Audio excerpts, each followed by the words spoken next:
the Dean brothers are here to regulate. Howard Dean was on the program at this same time yesterday.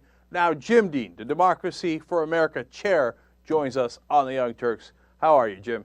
Hey, how are you, man? Thanks for having me on. Oh, no, we appreciate you coming on. So I understand you guys did a Grassroots All-Stars endorsement contest. Now, tell us what that is. Well, it's something we've actually been running. We've run it a number of times in the 6 years that we've been in existence. And what it is a chance for our members and others to weigh in on their favorite progressive candidate running for House. This is for challengers only. We do try to help a couple of other incumbents who are great down the road. And we're actually going to help quite a few other challengers. But this year's winner was Beth Krom, who's running in Southern California, former mayor of Irvine. She's absolutely terrific and did a great job as mayor, and I think can beat Campbell in her race. And then we had two others who finished second and third, Bill Hedrick and Mac Dalesandro. Bill Hedrick running also in Southern California in the Inland Empire, and Mac Dalesandro running against in a primary against Congressman Lynch in Massachusetts. Now, wait a minute. Are you telling me that they're Democrats in Orange County? Hey, I got to tell you, in California this year, one of the most exciting places to be is in Southern California, and particularly in Orange County and its environs. Not only Beth Krom and Bill Hedrick. Bill Hedrick, as some of the listeners may know, ran the last time around against a guy named Ken Calvert, who's been in Congress for a long time, known for his many own personal real estate dealings and a lot of other corruption issues. And Bill almost won that race. It was down to a few thousand votes, so he can win this time. There are some other candidates around. Mayor of Palm Springs, Steve Punier, is also running against Mary Bono Mack. So I think it's a very dynamic environment.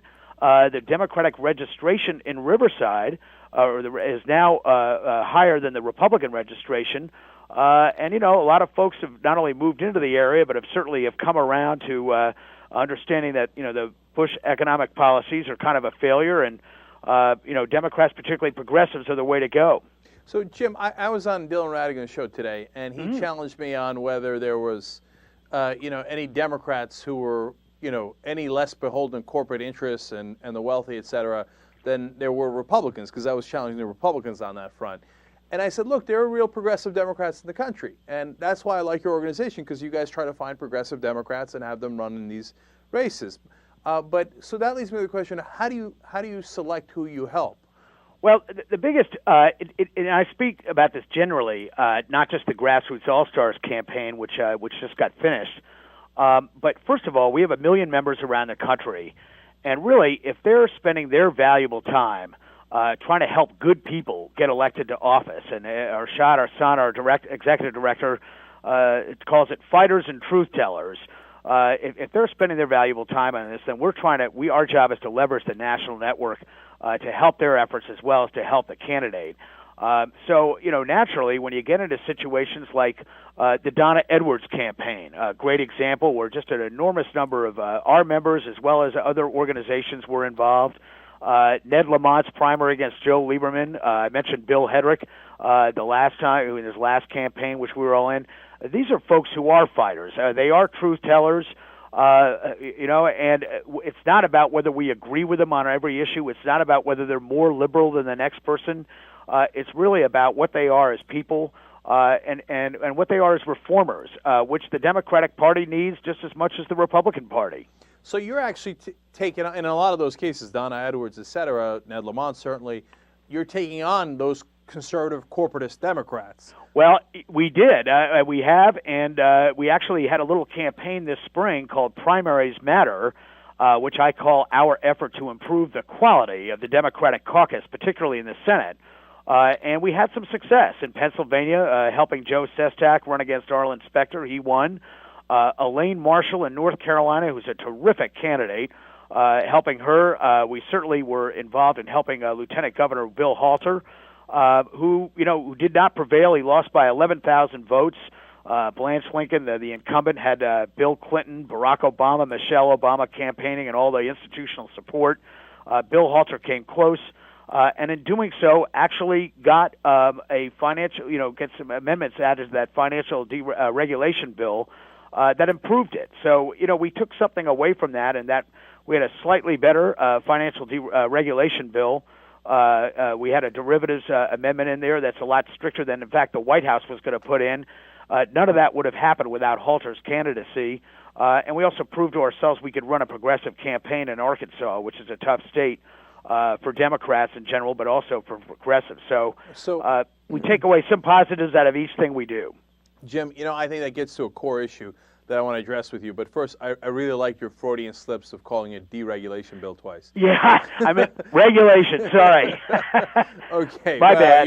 Your Freudian slip might be more accurate. But anyway, now in Arkansas, look, they threw at you what Rahm Emanuel and his cohort always does, which is, no, you guys don't get it.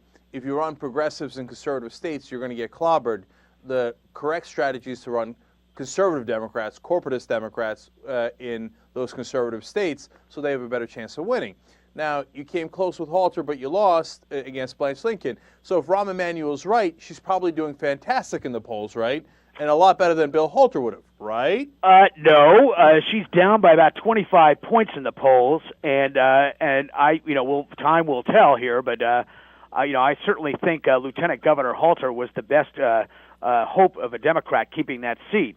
And that really has to do with the fact that it isn't about electing more conservative or corporatist Democrats in places that are perceived to be conservative.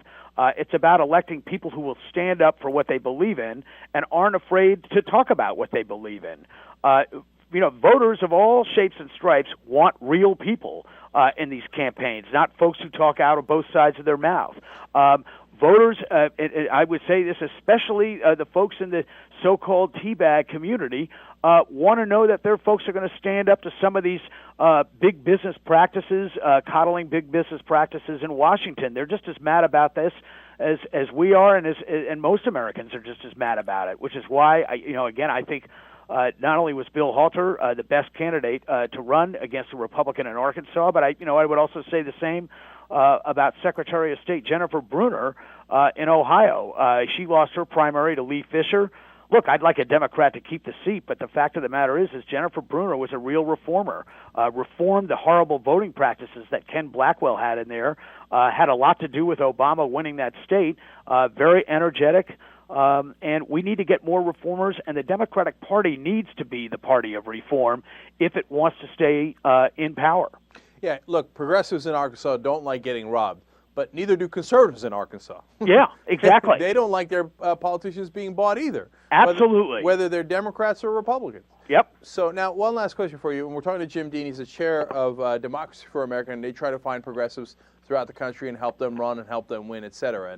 And they've won many times. So the grassroots effort, the All-Stars that you did here, who picked them? And how did people vote? How did that happen? Because I'm curious about that process. Yeah, no, it was open to the members and others. It's an open voting system. People, candidates, supporters can also vote in this, but they get one vote. We do have ways of verifying that they have made one vote, and that's the way we do it. We run the voting for about 3 or 4 weeks. And we had about, 66,000 votes come in. And again, Beth Krom, former mayor of Irvine, and is a great candidate, won it this year. And we're very, very happy about that and congratulate her for doing that. And so you guys are going to raise $20,000 for her, give $5,000 from your own PAC, et cetera? Yep. We're hoping also to help some people, get some more volunteers, encourage our members to volunteer in her campaign. She's got a ton of them already, but this is going to get one on the ground. It's not going to get one in the air. So if anyone listening there is in Southern California, this is a great campaign to go work for, and I guarantee it'll be a very rewarding experience. All right, and if you guys are interested, you could find out all about that at grassrootsallstars.com. Jim Dean, thank you so much for joining us. We really appreciate it. Hey, Cenk, thanks for having me on, man. All right, we'll talk to you soon. All right, come right back. Young Turks.